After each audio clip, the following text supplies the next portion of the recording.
Hi, Michael White, back again to talk a little bit more about Oz Identities, the personality profiling system that I've created, and really starting to introduce it to a lot of schools, a lot of community groups, a lot of organisations and businesses now.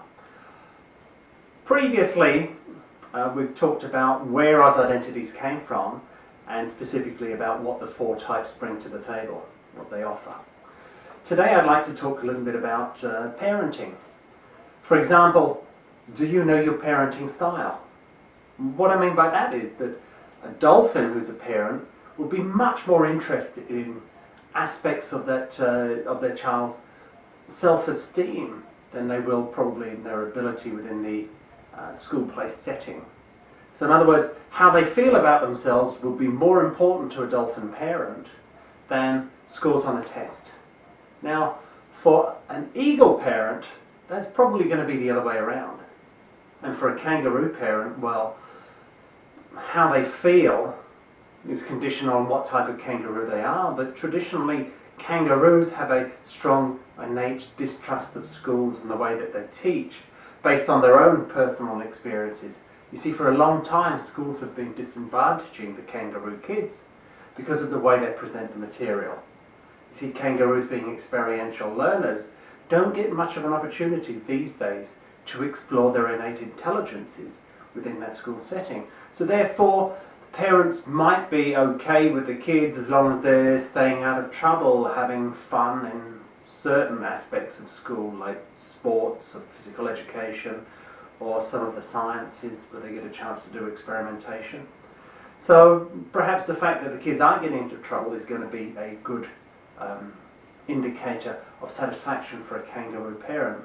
Whereas exactly the opposite is going to be true if you're a wombat parent. In other words, you're going to be very keen for your child to be performing well in all areas of school, and if they're not, you're probably going to be quite worried about them.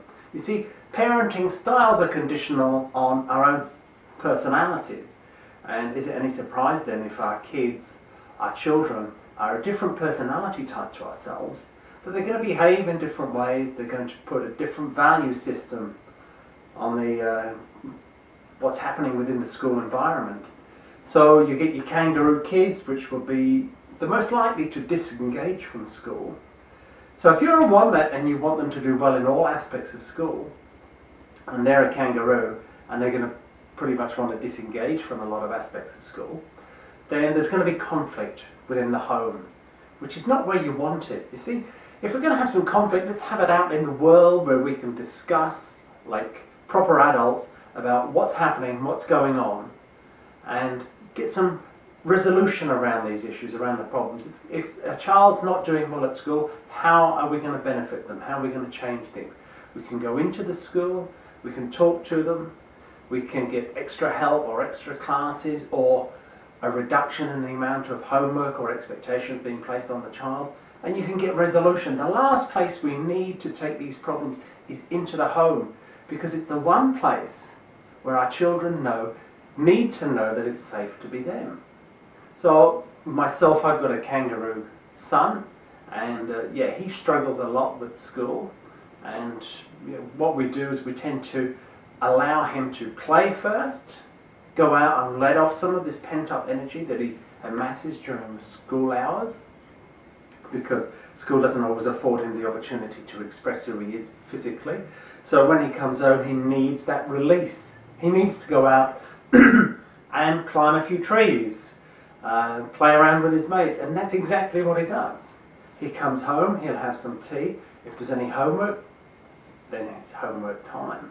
So we get into this pattern, this routine, where he's free to be him for a couple of hours, but in return, I get him to focus on his work for maybe half an hour or an hour or so. And it actually works quite well. Himself, he's 11, he's formed a little homework group with some of the boys from school, and basically they get together on a regular basis to do their homework en masse. So if they've got homework 2 or 3 nights a week, they'll try and do it all in one night, in one big block, helping one another, developing a system where they can support and encourage each other to get it done. And I'm okay with that. I allow that to happen, because boxing them in is what school does, and that's where the problems are created. If we box them into our own paradigm, our own way of thinking when they get home, then we're going to have the arguments, we're going to have the disputes, we're going to have the problems here. And like I said, home is a place that kids need to feel it's okay to be themselves. And so Oz Identities gives us that understanding about who they are, whether they're in fact the dolphin, the kangaroo, the wombat, or the eagle. You see, these certificates, which you can see some of them have got red borders and some of them have got blue borders, they're designed for kids. They've got great pictures on the front, but they've got absolute wealth of information on the backs. And that information talks about their innate style, what you can best do to support them. The colour coding, of course, is to separate primary school from high school. High school, the blue border, that's got a lot more reference to possible career paths and possible career choices on the back. Now, all of the certificates are available through the website.